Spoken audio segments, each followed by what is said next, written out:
Hello दोस्तों, कैसे आप? उम्मीद करता हूँ आप अच्छे होंगे। तो आज हम रिव्यू करने वाले हैं इंडो फार्म इक्विपमेंट आईपीओ के बारे में। पूरी डिटेल जानकारी देंगे और आप लोगों से रिक्वेस्ट है कि आप हमारे चैनल को सब्सक्राइब कर दें, क्योंकि आप वीडियो देखते हैं और चैनल को सब्सक्राइब नहीं करते हैं। आपका एक सब्सक्रिप्शन मुझे बहुत मोटिवेट करता है, ठीक है। तो आप हमारे चैनल को जरूर सब्सक्राइब कर लीजिए।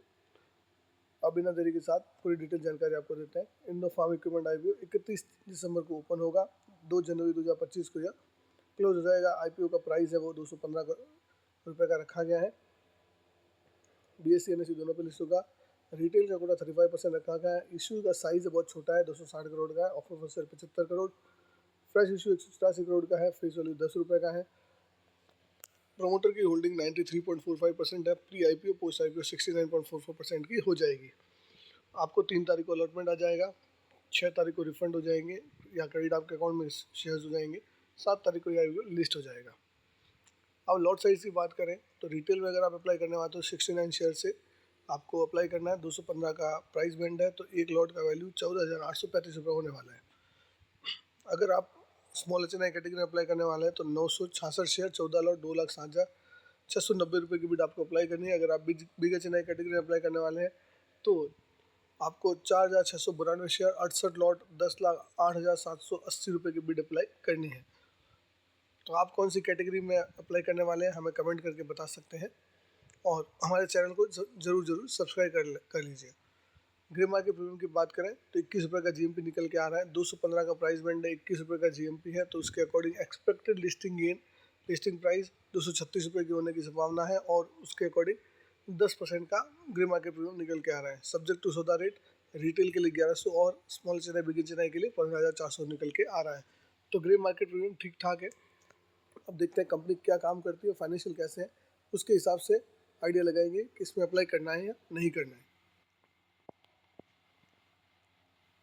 कंपनी के बारे में बात करें तो कंपनी क्या काम करती है। इंडो फार्म इक्विपमेंट मैन्युफैक्चर क्या करती है, मैन्युफैक्चर करती है world class tractor and pick and carry cranes and other farm equipments such as harvesting combination rotovators and other related spares and component. मतलब यह क्या बेसिकली आप समझ रहे हो तो ट्रैक्टर बनाती है और कुछ पिक एंड कैरी क्रेन्स बनाती है और कुछ ऐसे अदर इक्विपमेंट्स बनाती है जो कि आपके फार्मिंग में या फिर एग्रीकल्चर में काम आते हैं।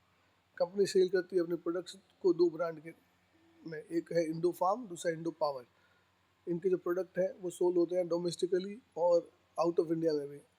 जैसे कि आउट ऑफ इंडिया की बात करें तो Nepal, Syria, Sudan, Bangladesh, Myanmar, Kuwait, Jordan, Gabon, Chile, Yemen, यूग्रे, Ghana, Nigeria, Ethiopia, Mauritius, Afghanistan, Mexico, Kenya, Uganda, UAE, Malaysia, Germany, ये सब कंट्रीज़ में कंपनी के प्रोडक्ट सेल होते हैं।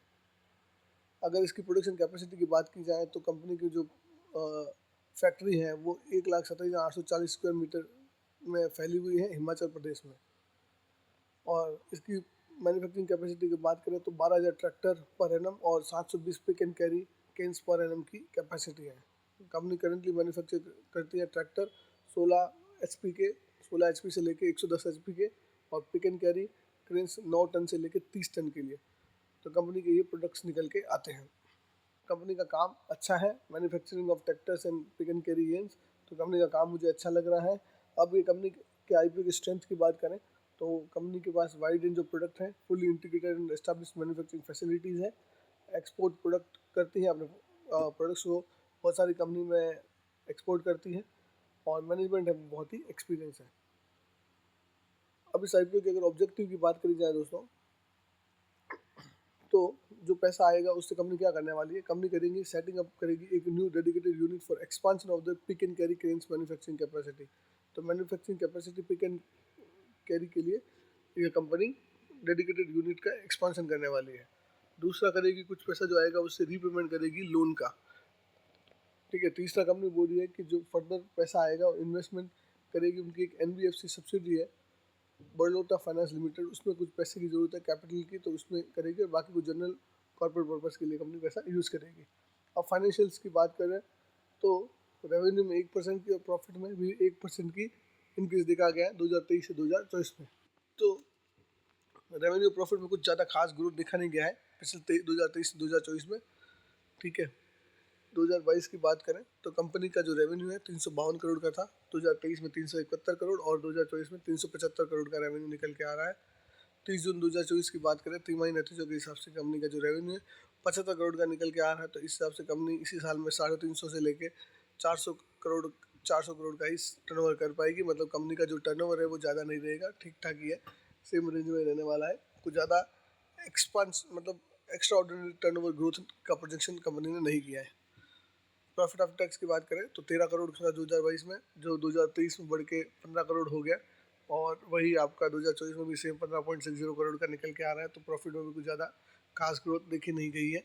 30 जून 2024 की बात करें तिमाही नतीजों के हिसाब से कंपनी का प्रॉफिट 2.45 करोड़ का है। तो एनुअलाइज बेसिस पे अगर हम देखें तो कंपनी का जो प्रॉफिट निकल के आ रहा है इस साल का करीब करीब आप देखेंगे तो 10 करोड़ का प्रॉफिट निकल के आ रहा है, ऐसा कंपनी एस्टिमेट कर रही है। तो प्रॉफिट में तो प्रोजेक्शन डिक्लाइन की है, रेवेन्यू में भी प्रोजेक्शन डिक्लाइन साइड में ही है। अगर 30 जून तक की बात डेटा को देखा जाए, उसको एनुलाइज करें तो बोरिंग्स कंपनी के पास 270 करोड़ की थी, तिमाही नतीजों के हिसाब से बोरिंग्स 245 करोड़ की है। तो कंपनी के फाइनेंशियल्स की मैं बात करूं तो इतने भी कोई एक्स्ट्रा ऑर्डिनरी नहीं है, ठीक ठाक फाइनेंशियल, ज़्यादा कुछ खास फाइनेंशियल्स कंपनी के पास नहीं है।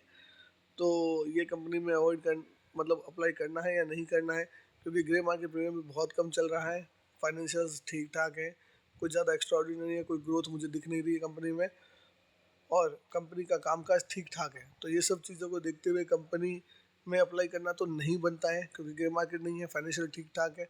अगर लास्ट दिन पर ग्रे मार्केट बढ़ जाता है और क्यूआई भी आ जाता है तब अप्लाई करने का सोचिएगा, अदरवाइज इस आईपीओ को आप अवॉइड कर सकते हैं या फिर आप रिटेल कैटेगरी में अप्लाई करके अपना रिस्क को डाइल्यूट कर सकते हैं। लेकिन ये बिग एचएनआई में अप्लाई करने जैसा नहीं है, या फिर आप अपनी एप्लीकेशन को ग्रे मार्केट में बेच के भी काम कर सकते हैं। आपका छोटा मोटा कोई लिस्टिंग गेन हो गया इसमें तो ठीक है, बाकी कोई ज़्यादा एक्स्ट्रा ऑर्डिनरी लिस्टिंग गेन होने की संभावना नहीं है इसमें। तो उसके अकॉर्डिंग काम कीजिएगा और चीज़ों को ध्यान रखिएगा और अप्लाई कीजिएगा। और इस तरह की जानकारी के लिए हमारे चैनल को सब्सक्राइब कर लें, वीडियो को लाइक करें और मिलते हैं दोस्तों अगले ही वीडियो में इसी तरीके के अच्छे और एनालिसिस के साथ। तब तक चैनल को सब्सक्राइब कर लें।